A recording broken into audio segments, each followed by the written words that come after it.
What's going on, guys? Welcome back to the channel. I just wanted to make a quick video on how the spring-applied hydraulic released parking brake works on any ICCE pre-2018 that has hydraulic brakes. The newer CEs have a different hydraulic brake setup, and they don't have the spring-applied hydraulic released parking brake. Instead, the parking brake is located right here as a foot pedal, and then you have a pull tab to release it.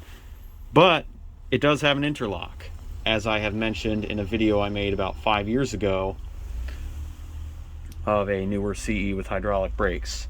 But anyway, back to this type of system. So this braking system in particular is known as the Meritor WABCO HPB, or hydraulic power brake.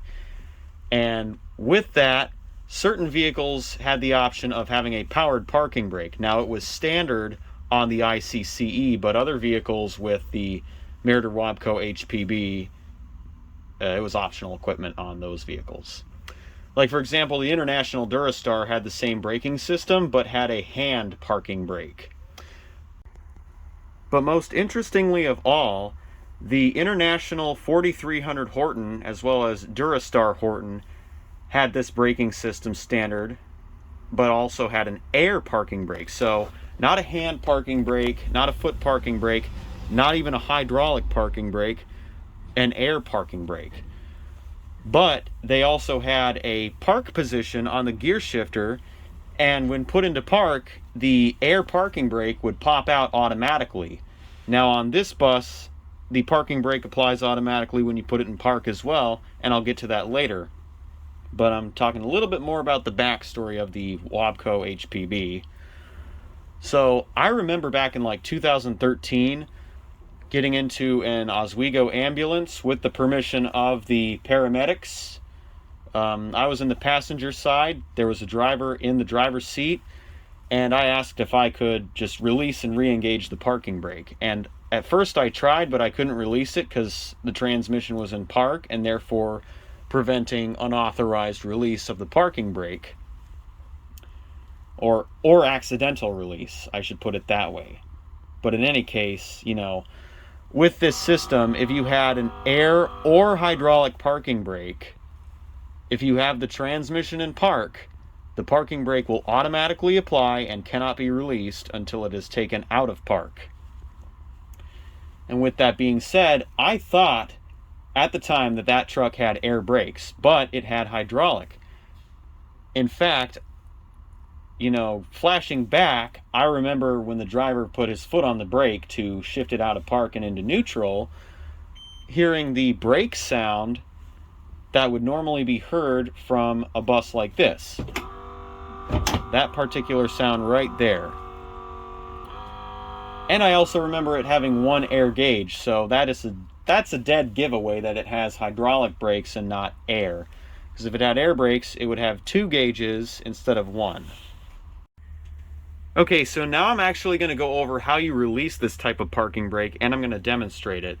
And as I've said, this works on any ICCE prior to 2018 with hydraulic brakes, but this is an ICBE. It's a 2012 model year, but the same principles apply because it has the same hydraulic brake system found in the CEs.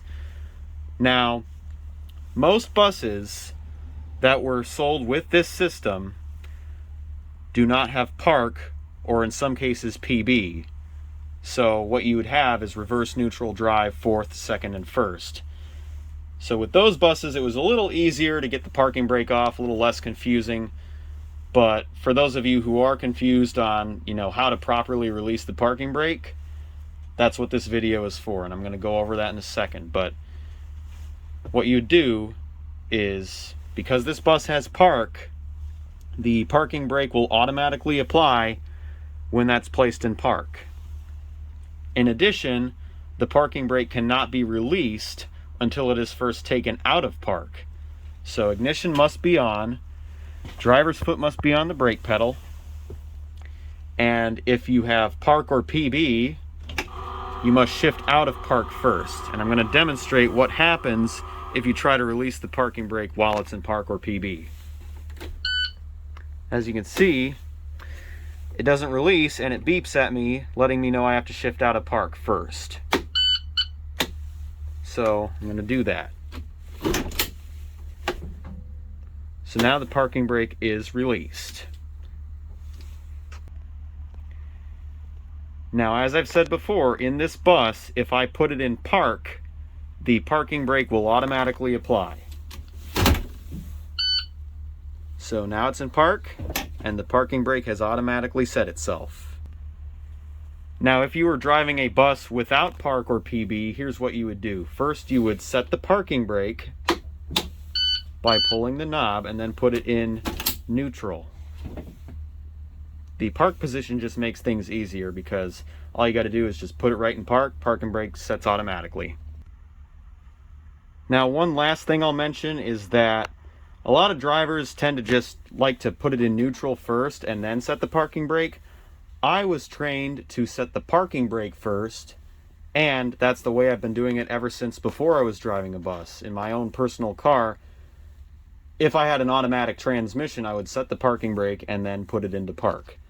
So I'm going to do that right now in this bus. So I'm going to put the parking brake on and put it into park. So that's what I would do if the bus had park. But here's what I would do if the bus did not have park. Set the parking brake first, then put it in neutral. Now, one last safety tip is with this system, if you shut the bus off without the parking brake applied, it will automatically apply. And I'm going to demonstrate that right now. So parking brake is off. I'm going to turn off the ignition. I heard it set, and just to verify this for you guys, I'm going to turn the ignition back on.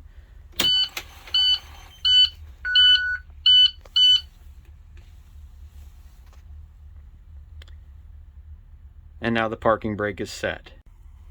Now, on the newer CEs with hydraulic brakes that have the foot parking brake, instead what happens is if you shut the bus off with no parking brake on, it will sound an alarm that reminds you to set the parking brake. And just setting the parking brake alone is not enough to clear the alarm. What you have to do is cycle the ignition back on and off after you have set the parking brake. I just think that this system is so much better and safer because the parking brake applies automatically in the event you forget to set it and you've turned off the ignition. And at all times while the ignition is off, the parking brake is set. This switch is inoperable regardless of transmission position if the ignition is off. So no matter what you do, the parking brake may not be released if the ignition is off.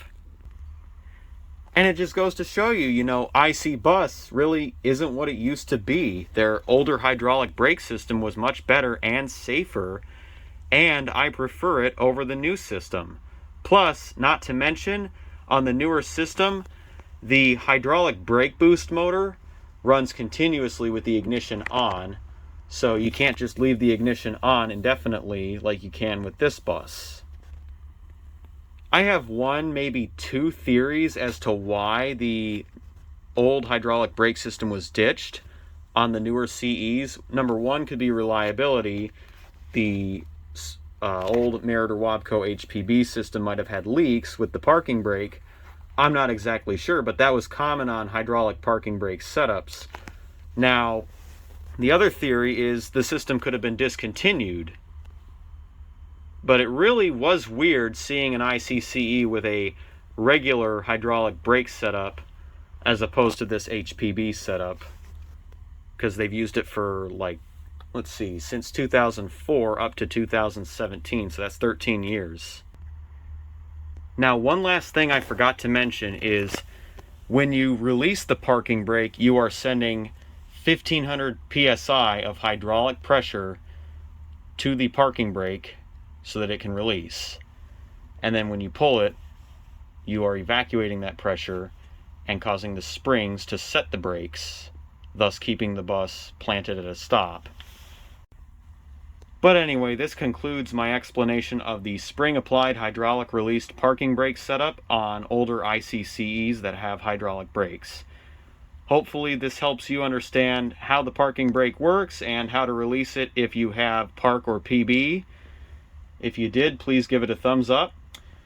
I hope you have a fantastic day.